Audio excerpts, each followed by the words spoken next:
안녕하세요. 저는 결혼한 지 2년 된 20대 후반 여자입니다. 얼마 전 시부 때문에 이혼할 뻔했는데 남편이 더 이상 아버지를 보고 살지 않겠다며 자기를 버리지 말아달라고 하더군요. 이런 이야기가 나오기까지 어떤 사연이 있었는지 들려드릴까 합니다. 저는 너무나 평범한 가정에서 자랐습니다. 저희 아버지는 제가 태어났을 때부터 지금까지 한 회사에 다니고 계셨고 어머니는 전업주부셨어요.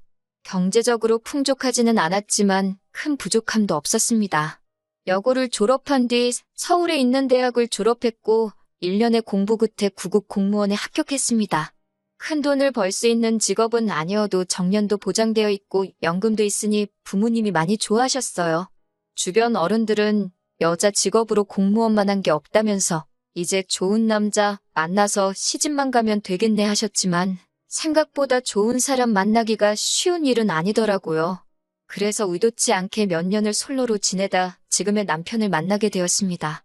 남편은 같이 일하던 동료의 지인으로 증권사에서 근무하고 있었어요.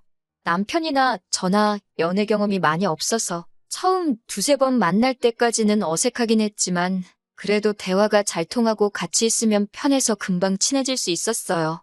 그리고 1년 정도의 사간이 지났을 무렵 남편이 저와 결혼하고 싶다고 하더라고요. 결혼 이야기가 나오면서 남편의 가정사에 대해서 알게 되었어요. 남편은 당시 시부와 단둘이 살고 있었고 남편보다 3살 많은 신우는 이미 결혼해 타지에서 가정을 꾸리고 있었습니다. 시모는 남편이 중학생일 때 암으로 세상을 떠났다고 했습니다. 어쩌다 암에 걸리신 거냐고 물으니 자기도 어렸기에 잘은 모르지만 당시 시부가 시모의 친구분과 바람을 폈다고 하더라고요. 그 일을 알게 된 시모가 충격으로 몇 달을 앓았고 정확히 1년 뒤 유방암을 진단받았답니다. 병세는 급속도로 악화되어 결국 오래 버티지 못하고 세상을 떠나셨다고 해요. 그래서 남편은 지금도 시부가 밉지만 늙은 시부를 차마 모른 척 할 수가 없어서 같이 살고 있다고요. 시부 앞으로 나오는 약간의 연금과 남편이 번 돈으로 생활을 하고 있다면서 남편은 결혼을 해도 이 상황이 당장에 나아질 건 아니라고 솔직히 털어놓았습니다. 그렇지만 남편이 덧붙이기를 자기를 믿고 따라와 준다면 절대 제 눈에서 눈물 나게 하는 일은 없을 거라고 언제든지 저를 가장 생각하며 살겠다고 기회를 달라고 하더군요. 제가 이 이야기를 친한 친구들 몇몇에게 털어놓으니 반은 제 팔자 제가 꼬는 거라며 말렸고 반은 사랑한다면 한번 믿어보라고 하더군요. 결국 저는 남편을 믿어보기로 했습니다. 무엇보다 남편에게 제가 너무나 당연하게 누렸던 평범하고 따뜻한 가정의 행복을 느끼게 해주고 싶었거든요. 하지만 결혼을 해보니 시부는 상상 이상으로 어려운 분이셨습니다. 사실 결혼할 때 시부는 신우가 모시기로 했는데 갑자기 신우가 마음이 바뀐 건지 이런저런 핑계를 계속 대면서 모셔가길 미뤄서 어쩔 수 없이 저희와 같이 살게 되셨네요.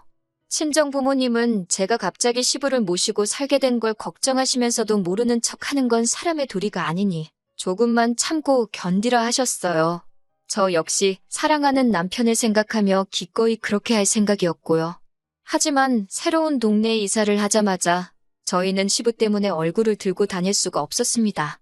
슈퍼마켓을 시작으로 가시는 곳마다 여자만 있으면 그렇게 희롱을 일삼으셨나 봐요. 본인 딴에는 농담이라고 해도 듣는 사람 기분 나쁜 그런 이야기들을 막 하시고 아무튼 체면이고 채통이고 하나도 없으셨습니다. 저희가 그러지 마시라고 하면 집안이 떠나가라 호통을 치시면서 자식놈들 다 필요 없다고 역정을 내시니 한 2달쯤 지났을 땐 동네에 저희 시부를 모르는 사람이 없는 지경이었어요. 하지만 무엇보다도 상황이 이렇게까지 최악으로 오게 된 건 시부가 다른 사람도 아니고 저희 이모를 희롱했기 때문입니다. 저희 이모는 현재 해외에 거주하고 계세요.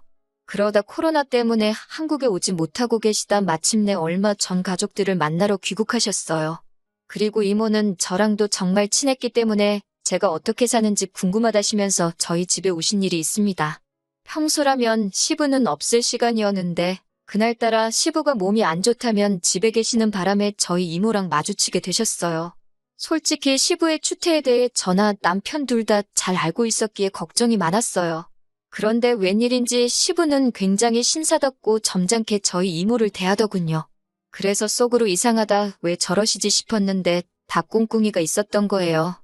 시부는 이모에게 첫눈에 반했다면서 저에게 한다는 말이, 아니, 너네 엄마도 그렇게 이쁘더니 니네 이모는 더 이쁘네? 이러더라고요. 시부는 저희 부모님을 매번 너네 엄마 너네 아빠 그러고 부르세요.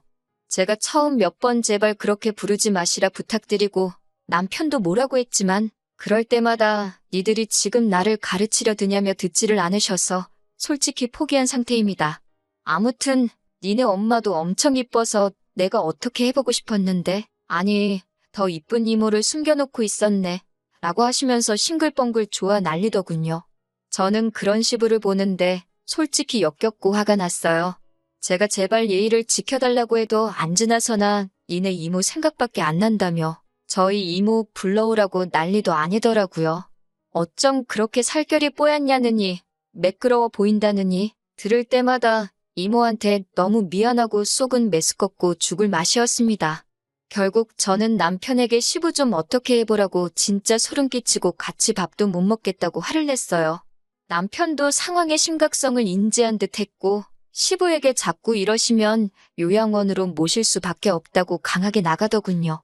그러자 시부는 너 내가 네 엄마 죽었을 때 나온 사망보험금 다 가지고 있는 거 모르냐면서 돈 받고 싶으면 자기한테 잘하라고 남편을 협박하더라고요. 남편은 그 돈 혼자 다 쓰셔도 되니까 제발 며느리한테 스트레스 주지 마시라고, 그리고 장인 장모님을 비롯해 그 집안 어른들께 신뢰되는 이야기 좀 그만하시라고 맞받아쳤고요. 돈을 들먹여도 남편과 제가 꼼짝도 안 하니까 약이 오른 시부는 신우를 집으로 오라고 했어요. 그러더니 저희 모두를 앉혀놓고는 니들은 내가 외로워서 이렇게 몸부림을 치는데 자식이란 놈들이 이 주머니는 어떻습니까? 하고 갖다 들이밀어도 시원찮은 판국에 말야 라며 원성을 높이셨어요. 그러더니 저를 보면서 너는 며느리도 자식이라는데 내가 너네 이모를 이렇게 좋아하면 팍팍 밀어주지는 못하고 내가 네 이모를 잡아먹기라냐 어쩌냐며 적반하장으로 나오시더군요. 그러자 신우도 한술 더 떠서는 올케는 그러는 거 아니라며 외로운 늙은이들끼리 오순도순 살면 좋지. 그리고 가족끼리 더 끈끈해질 수도 있는 일인데 왜 그렇게 생각이 짧고 이기적이냐며 저한테 뭐라고 하더군요. 시부의 막무가내 성격을 완전히 신우가 빼다 닮았더라고요.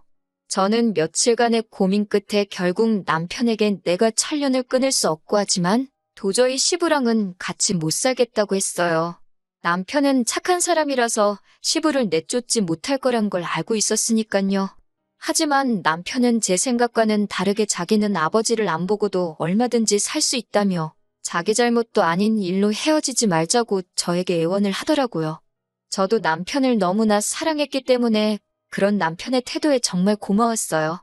남편은 그 길로 시부에게 달려가 만약에 시부와 저 사이에 한 사람을 골라야 한다면 그건 바로 저일 거라면서 이 집에서도 그만 나가달라고 했어요. 그 소식을 들은 신우는 한 걸음에 쫓아와서는 시부에게 아버지, 우리 집으로 가요. 내가 모실게요. 이러면서 저희에게는 너네는 진짜 못돼 처먹었다 라고 말하며 막말을 쏟아내고 갔지만 전 솔직히 남편에게 미안한 마음만 들었을 뿐 신우 말에는 아무런 타격도 입지 않았네요. 오히려 이번 기회를 통해서 정말 남편이 저를 위해서라면 뭐든지 포기할 수 있는 사람이라는 믿음과 확신이 생겼달까요? 그 이후로 남편과 저는 전에 없이 화목하고 다정한 하루를 보내고 있습니다. 그런데 듣기로는 시부가 정말로 돌아가신 시모의 사망보험금을 가지고 있던 게 아니라고 하더군요. 그 돈은 이미 진작에 다른 여자들한테 추근되면서 다 써버렸고 지금은 아무것도 없고 오히려 여러 여자들한테 빚을 져서는 가족인지는 어떻게들 알고 신우한테까지 연락이 오는 모양이더군요. 신우는 저희 남편에게 연락해서 같은 자식인데 왜 자기만 모셔야 하냐며 몇 번이고 눈물을 보이기도 하고 화를 내기도 했지만 남편한테 더 이상 그런 게 먹힐 리 없었죠. 결국 신우도 시부가 개털인 걸 알고 포기해버리고 양로원에 보냈다고 하더군요. 아버님을 모시기로 했다가 마음을 바꿨던 이유는 하나였습니다. 어머님이 돌아가시고 받았다는 그 사망보험금이 진짜인 줄 알았던 겁니다. 아버님을 한번 저버렸던 신우가 이제 와서 시부 편을 들며 우리한테 한 소리 한 것도 다 이유가 있는 행동이었던 거예요.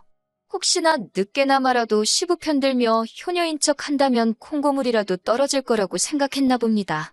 거짓말한 아버님이 양로원으로 내몰린 건 시부가 자초한 일이니 어쩔 수 없다는 생각이 들지만 어머님 사망보험금 노리고 효녀인 척 연기를 하며 우리에게 막말을 퍼붓던 신우 또한 시부가 동네방네 빌린 돈 때문에 오는 독촉 전화에 아주 골머리를 썩고 있는 것 같더라고요. 뿌린 대로 거둔다는 말이 괜히 있는 말이 아닌 것 같아요. 아무튼 그 소식을 들으니 며느리 된 도리로 두 사람에게 마음이 좋지만은 않았지만 아버님을 제가 모실 일도 없고 빌려간 돈을 제가 갚을 수도 없고 가만히 있는 것 말고는 더는 제가 해드릴 수 있는 게 없었습니다. 지금도 가끔 남편을 보면 미안한 마음이 들기는 해요. 그래도 어쨌든 제 남편을 세상에 존재하게 해주신 분이니깐요. 그렇지만 결심했습니다. 그런 고민으로 시간을 보낼 바엔 남편을 조금 더 사랑해주자고요. 들어주셔서 감사합니다.